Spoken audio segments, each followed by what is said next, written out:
Hey everyone, this is Ross. Let's just jump into this video. The title of the video, as you've seen, is Jesus and Mean Tweets. All right? So this all came into my mind to make this video when I was talking to a good, godly friend of mine, and politics came up, Donald Trump came up, and he started telling me how Donald Trump had recently just saying, I want revenge. And I'm like, what are you talking about? I've not heard that in the media outlets that I'm getting my news from.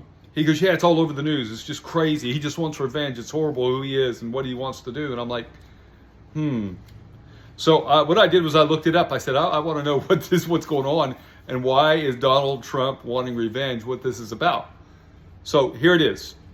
Former President Donald Trump spoke at the CPAC that was being held February the 21st through the 24th, just a week now in the past, at National Harbor in Maryland. It's a really nice estate, I think 300 something acres, if I'm correct, maybe 50 acres. Anyway, there's an acreage there that's set up on the Potomac River, and it's a place where they held these conferences. Apparently, it's pretty beautiful.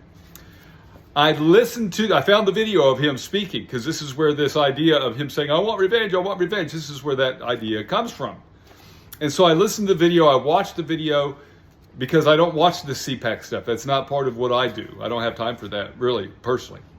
But I thought I need to get to the bottom of this, of what this person is telling me, that Donald Trump wants revenge. So here's what Donald Trump says. Now, what's interesting, I'm just going to quote it as he said it, because I watched it 3 or 4 times. I backed it up, watched it again. Here is the entire quote, okay? Donald Trump at CPAC, February 2024 at National Harbor in Maryland, he said, "Your victory will be our ultimate vindication. Your liberty will be our ultimate reward, and the unprecedented success of the United States of America will be my ultimate and absolute revenge."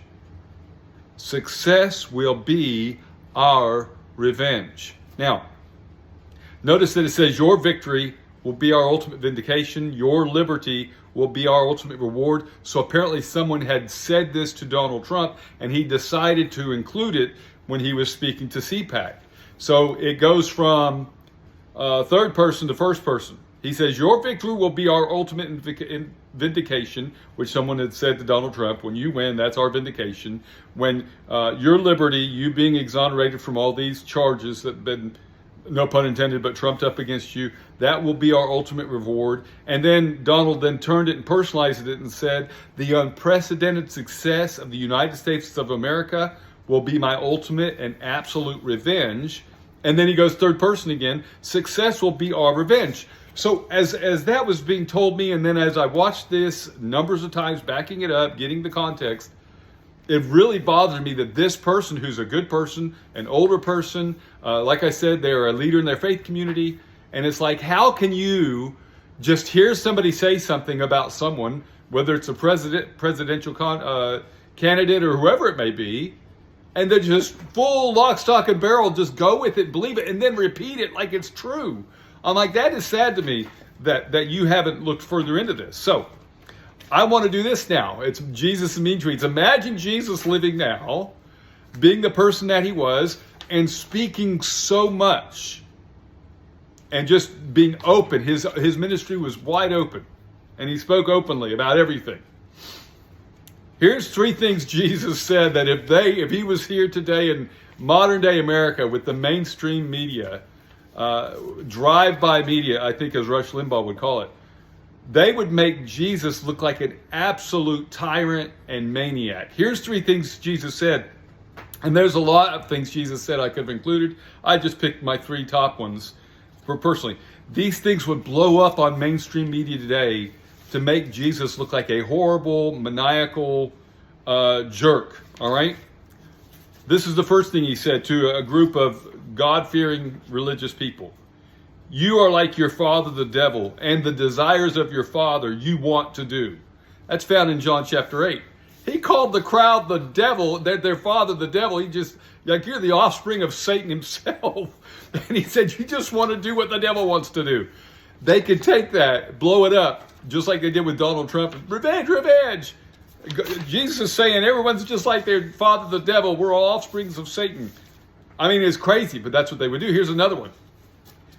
It would be better for him if a millstone were hung around his neck and he were thrown into the sea. Now, a millstone weighs anywhere from 150 to 300 pounds back in the days of Jesus. I've studied this out. Can you imagine taking that out of context and then be reporting on the CNBC? Oh my word, we've got news today that Jesus said about somebody, we don't know who it is, but he said if that person ought to have a millstone hung around the neck and they should be tossed into the middle of the ocean. How horrible can Jesus be that he would want to hang millstones around people's necks and throw them into the ocean? How horrible. That's what they would do. Here's the third one. Now he said this one to Peter, one of his inner circle, one of his disciples. He turned and said to Peter, "Get behind me, Satan. You are an offense to me." Now you can see I'm saying it with this whatever, but I'm trying to bring it out like the news media would. That Jesus literally turned to Peter and called him the devil himself and said, "You're an offense. Get behind me. You're an offense to me. I don't want to even see you." Now, again, we're just comparing this to Jesus. And imagine, now Jesus was the perfect, sinless Son of God. He was born of a virgin. He lived a perfect, pure, clean, holy life, never sinned, not in word, thought, or deed, right? Healed people. Literally, there's stories in the Bible where he's touching lepers, where in Jesus' day, you wouldn't get within 30 feet of a leper. He's touching them, hugging them, healing them, physically embracing them and healing them of their leprosy. There's story after story of Jesus taking blind people, giving them their sight, people that were demon-possessed and liberating them from the oppression and possession of demons and raising people from the dead. But they would take these few things that Jesus said and make him look like the worst person on earth. Now, here's 3 takeaways. I want you to listen to these very carefully. I'm going to say them and we're going to be done. Takeaway number 1. Don't let other people think for you. Think for yourself. Man, that seems like it's such a common knowledge. Like I sound like I'm some wise guru sitting on top of a mountain when I say that. And yet it's just a simple truth that we all know is true. Don't let other people think for you. Think for yourself. Number 2, don't believe everything you hear. Get the context. When my friend told me Donald Trump wants revenge, I'm like, no, I don't know. You know, that doesn't sound, I mean, I know he says stuff, but what's the context? And when I looked it up, that wasn't the context. He's not crying for revenge. Wake up. Don't be the ostrich with your head in the sand, and don't just believe everything you hear. Can I take that further? Because I've written down the second thing, don't believe everything you hear. Don't believe everything you want to hear.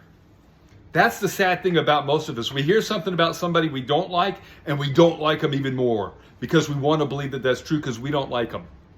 Listen, let's not be that way. That's not the Christ way. That's not the Christian way. It's not a good way to live your life. So don't believe everything you hear. Context is everything. And last but not least, get the whole story before you draw your conclusions, because a half-truth is a whole lie. So get the whole story before you draw your conclusions. A half-truth is an entire lie. So what am I saying? If you're getting your news from people that all they're reporting is what they want you to believe about someone, in this illustration, in this case, Donald Trump, you're going to have a completely wrong picture of who he is. Because if we did that to Jesus with the illustrations I gave you, you would think that Jesus says we're all offsprings of the devil and offsprings of Satan, that Peter was Satan himself, and that certain people should just have millstones hung around their neck and thrown into the ocean. That's not anything close to what Jesus was saying contextually within the concept of what he was saying. But people would take that and construe it any way they wanted and twist and turn what Jesus said to make him look like a horrible, maniacal, angry jerk, which we know he wasn't. So quit doing that with other people as well. Have a good day.